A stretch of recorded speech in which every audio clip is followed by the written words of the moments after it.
Boxingego here. If you like this video, make sure you hit the like button and also subscribe to the channel and hit the bell icon on the top of your screen to get notified when the latest new content drops. What up, fight world? It's your boy Ego and I'm back with some more boxing. Make sure you smash the like button, also subscribe to the channel for the latest and greatest in boxing. If you want to become part of the notification gang, please hit the bell icon. Shout out to the super chats, channel donations, and the Patreon family. We are working. Now, this was some good news, and I actually knew about this. I did a video yesterday about Danny Garcia possibly facing Brandon Rios. In that, if you guys listen to the video, I said there's another fight that's already been announced, and there's supposed to be an addition, a fighter added to that fight card bill. And I told you guys in the video, I said it's too premature, so I don't know if they want me to say anything. And the fight, it was just announced. Shawn Porter put on his Instagram that he will be the co-main event to Deontay Wilder versus Luis Ortiz, which to me, it made the card even better. Like, I was already looking forward to November 4th, Barclays Center, but now they're loading up the card. In addition, Shawn Porter announced his opponent is Adrian Granados, who's battled Adrian Broner in February. And listen, I'm very transparent on my channel. Shawn Porter is a dog. I think Granados is a dog too. But the reason I'm saying Shawn Porter is a dog is because we know who he's after. He's made it very clear. He's after Danny Garcia, after the Keith Thurman rematch. Those are the fights he wants. Now he's taken on a battle-tested Adrian Granados, who did very good against Broner. I was at the fight. I was in Cincinnati. I was in Ohio for that fight. I covered it as media. And some people even argue Granados won. Now, that was way back in February. I remember Broner winning. I think he pulled away mid-rounds. And I thought he did enough to win. But Granados challenged him and pushed him, right?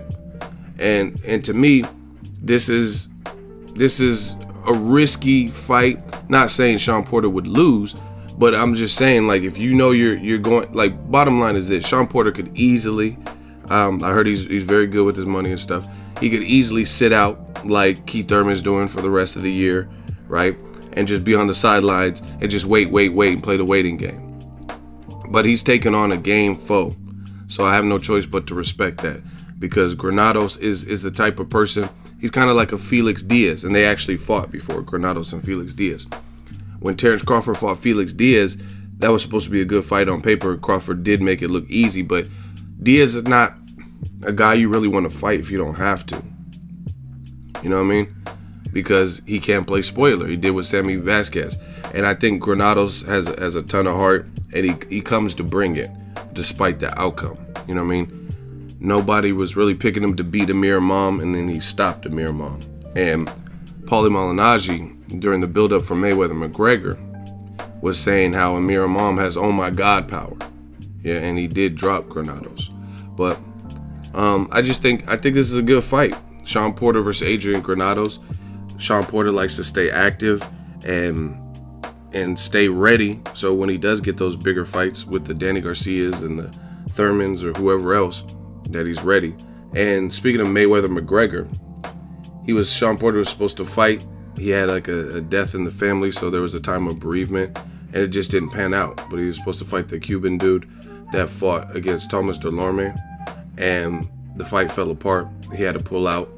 And you know what they say, everything happens for a reason, because to me this is probably a more fan-friendly fight that people would want to see, and it's on an already good card.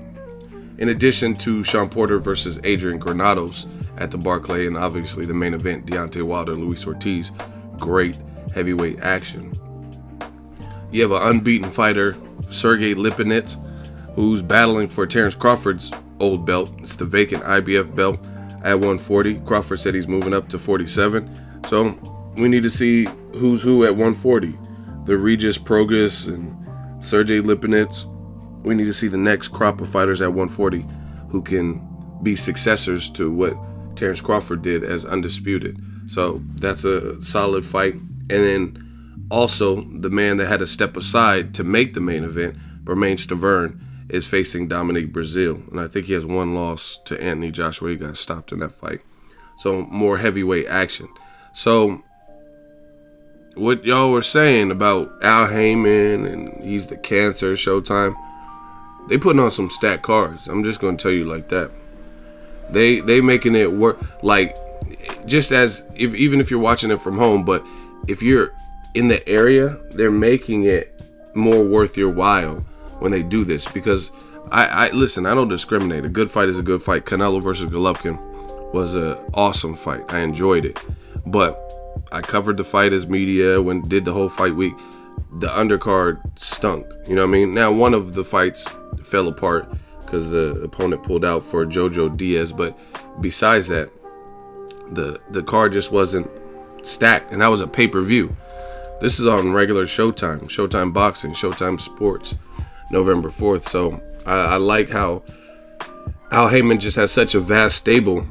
He could throw a Shawn Porter, like a main eventer, on as a co-main event, just to keep him with a paycheck, keep him fresh, and you know what I mean, and active. And I like that. And that's what happens when you have a deep stable. You can pull little strings like this and enhance the card. Because I think Porter versus Granados does enhance the card. If you look at how they both fight, Granados showed in the Broner fight he could box a bit. He's pretty tall. I would say he's taller than Shawn Porter from what I remember.